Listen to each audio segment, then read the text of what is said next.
and welcome back to our course on stress management. I'd like to tell you a story. It's about a man who kept his shiny red car in his garage and his beloved old horse in the front yard. He didn't have anywhere else for her to graze.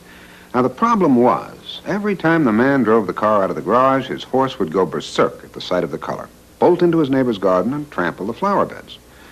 Well, the neighbor didn't care for this at all. He finally came over to the guy and he said, "Look, do something about the horse or I'll sue you for ruining my garden." Well, the guy was in a fix. He decided he had only three choices.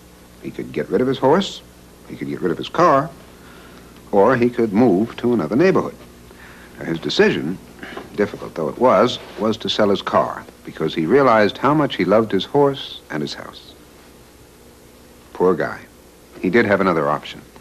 Yes, he could have tried painting his red car another color. Okay, it might not have worked, but it was an alternative he'd completely overlooked. When trying to respond to the actual demands of a situation, as opposed to handling our thoughts and feelings about it, we often tend to overlook options. Now, in this program, we'll hear again from our consultants and return to Clark Heidecker Associates and Carl Albrecht Stress Management Workshop to discuss specific techniques for solving stress-related problems, for handling difficult interactions, and for improving managerial style. Well, I'm glad we finally had a chance to have lunch. I am too. How are things going? Well, we're going to make our deadline. Well, we have another week. What do you think of the plans? It's beautiful work. The design team really came through. And I'd like you to see those plans. Well, actually, I'm more curious about you and your plans. My plans? I'm not sure I know what you mean. You like working for the company? Well, that depends on what time of day it is. Sure, the company's been good to me. How long have you been with us, Paul? 10 years. That's a good stretch of time. A man like you. You know, not everyone has your talent for carrying out a project. Thank you. But what do you like most about your work? Well, I like the detail. I like to take a set of plans, pull all the pieces together and make it work.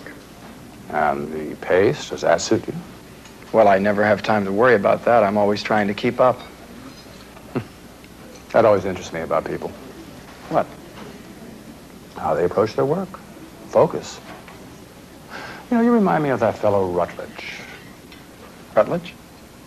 Yes, did you know Rutledge? Did? Yes, I know Andy. Ready? Or would you like a little more time? Give us another minute. Like another drink. Rutledge, he's in strategic planning, isn't he? Not anymore. He's taken a job in Atlanta.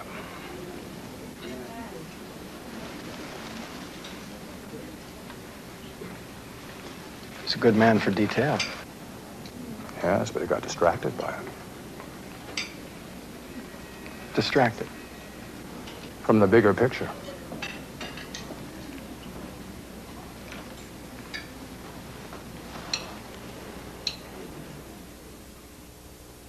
When our feelings are very intense, when we're in a state of turmoil because we're getting mixed signals, it can be very difficult to sort out what's causing stress. You know that uncomfortable feeling of confusion when the situation is ambiguous. I don't know whether you've thought of ambiguity itself as a form of stressor or a means by which we become stressed, but it certainly is. Most psychologists agree that one of the most difficult circumstances for a person to handle in his or her life is a situation where too many things are undefined. Let's imagine that you're at some juncture in your career or your job or some aspect of the way you're managing your organization that's giving you some kind of personal problem. And have you ever been in a situation where this personal problem was so diffuse and so vague you couldn't quite put a label on it? One of the simplest tactics we can use is simply taking a pencil and paper and you begin to write down any observations you can make. Why is it a problem? For whom is it a problem? What are the aspects of it? What are some of the statements I can make that are concrete that help me to get some sort of boundary on the problem? If it's a problem that involves my own reactions, I can ask myself, what am I feeling about it? Now, another provocative question we can ask ourselves is, what am I doing to make the problem worse? In what way has somebody else contributed to the problem? In what way has the situation contributed to the problem? And in what way have I contributed to it? What have I done that if I had a chance to turn back the calendar and do something different, I would change. And as I explode this problem into its various ramifications, I begin to itemize the possibilities, sooner or later I'll strike upon a couple of the really key points. And all of these points and factors are really not the most important one. There usually be a few that for me kind of polarizes the definition of the problem. But one of the most useful things you can ever do, in my opinion, is to externalize your thoughts about a situation. Take the problem out of your mind and put it on some form where you can see it, either on your chalkboard or on a piece of paper. Talk it out to other people. You get a different understanding of it. Finding all the stress triggers in a situation can be tricky. It's easy to get sidetracked. For example, it's all too tempting to focus on how another person is stressing us. Maybe he or she is a manipulative, incompetent, frustrating person to deal with. Okay, you may have labeled the person accurately, but you haven't identified the real problem. Isn't the real problem that you don't want to work with this person, but you like your job and you don't want to leave it? Now you've identified the problem. So what do you do next? Well, you think about all your options for solving it. You compare them and choose the one you want to try first. You put your plan into action, and then later you check to find out if it's working. That's problem solving. You do it every day, maybe without even realizing it. It may be very paradoxical to tell a manager that in order to do stress management, he has to learn to do problem solving. After all, if there's one thing managers do, men and women managers, it's problem solve. This is what their job is all made up about. Except the difference is, most of them are very good in solving problems having to do with production, with output, with corporate problems. They are not used to applying these skills to their interpersonal relationships, to the things that upset them. And what we try to teach them is that the skills they've spent a lifetime developing can be used and can be exploited in helping them learn to cope more effectively with stress. Finished? About a half hour. You said that an hour ago. No, 15 minutes. Is it really after 11? Paul, is this scotch? Yeah. Tastes awful. Why don't you finish in the morning? I can't. You could if you wanted. All right, let's have it your way. I don't want to.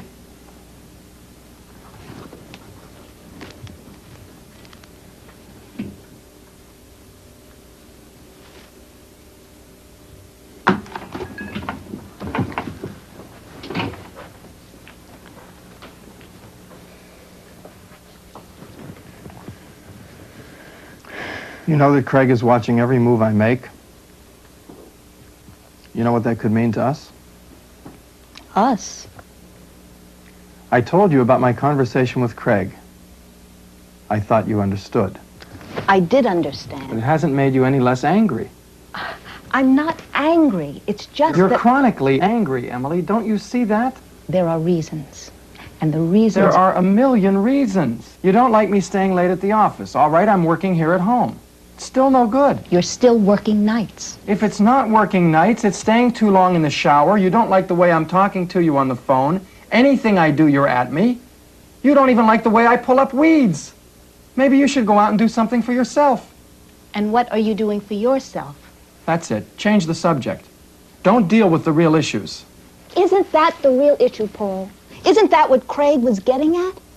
Is this the way you want to spend the rest of your life? No.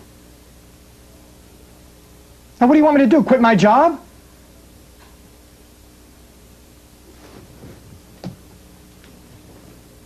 It's amazing how few options people come up with when they're doing problem solving.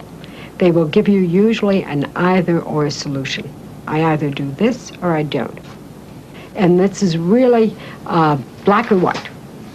When in reality, there's anywhere from 25 to 30 possible options. Sleep. And there goes Sunday. There goes Saturday. There goes tonight. Maybe they won't come until tomorrow. We can't go out. We have to sit here until they show up. We have to sit here all weekend. The first step in freeing yourself and getting out of your rut, the way of the accustomed track that your mind has been, the groove you've been worrying about this problem, is to allow your imagination to run riot and to think of all the possible alternatives you possibly can. I'm not going to sit here all weekend. Hey, you're not going to leave me stuck with I them. think we should go out to dinner. We can't do that. Yes, we can. If they'd taken the afternoon bus, they would have been here by now. Aunt Lydia doesn't like to travel at night. What, suppose they're going to drive? Uncle Miles drive. Come on, let's go. Most people get stuck in the stage of problem solving when they've chosen an alternative. They then sit back, pat themselves on the back, and say, I have solved the problem. Herb, I know we have to talk, but I have got to get to the site, and I've got to get this thing straightened out with you about Dennis. Oh, Dennis. Craig wants his report. And then 3 weeks later, they're rather surprised to find that they're confronting the same stressful situation all over again. And they wonder, why is it that nothing's happened? Talk to him. Herb, didn't you? I thought you talked to him weeks ago. Well, I couldn't get together with him. And nothing is likely to happen until you establish a very detailed plan for putting your goals into action. The purpose of an action plan is to clarify what's required to get you what you want to achieve. It's quite simple. You set your goal and decide how you want to get there. Figure out what you need in order to achieve it. Try to anticipate any obstacles.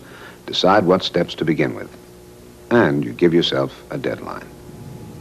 At the time you've adopted an action plan, make a date with yourself. Decide that 3 weeks or 4 weeks, depending on what the problem is and how long is it reasonable to expect change. And then sit down with yourself and go over what's happening. Are you feeling better? Are you still being bugged by the same situation? And it's possible that the first action plan you adopt may not be the good one. It may be that after you've spent 3-4 weeks trying it, you may discover that there's been a mistake in the identification of the problem. That what you thought was the problem was not really the problem. That's one way of finding out that it's really something else. Or it may be that you've adopted an action plan that's not realistic or that costs too much in terms of energy or time or whatever it is. And this isn't the end of the world. This isn't negative time for negative self-talk.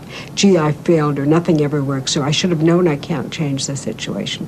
All it means is that you sit down again and you start generating alternatives again. Maybe it's an alternative you didn't think of before, or maybe it's a new combination, or maybe it's one that you rejected and you try again. When we talked about managing our reactions, we put a lot of emphasis on realistic expectations.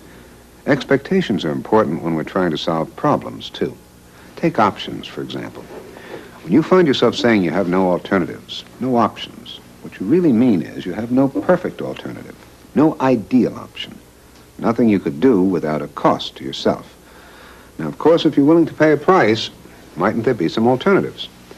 If you start with the expectation that you'll have to make a trade-off, and that's being realistic, possibilities start to open up, and you can probably find an option you can live with. You might even decide that the price is too high and choose not to tackle the situation. But at least you're now in a position to approach the problem from a different angle. You could change your response, you could change your expectations, you could change your viewpoint, because you've freed yourself from the tyranny of expecting the perfect solution. The exercise in your handbook may help you to find some new solutions for some of your old problems.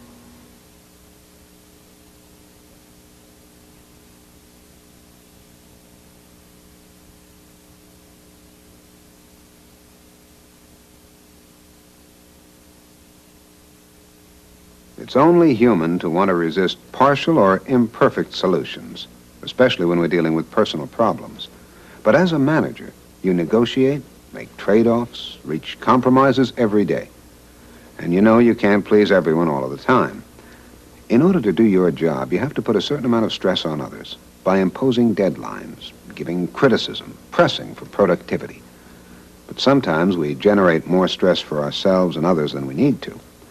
A lot depends on your managerial style. Anyone in a position of management has an inherently vested interest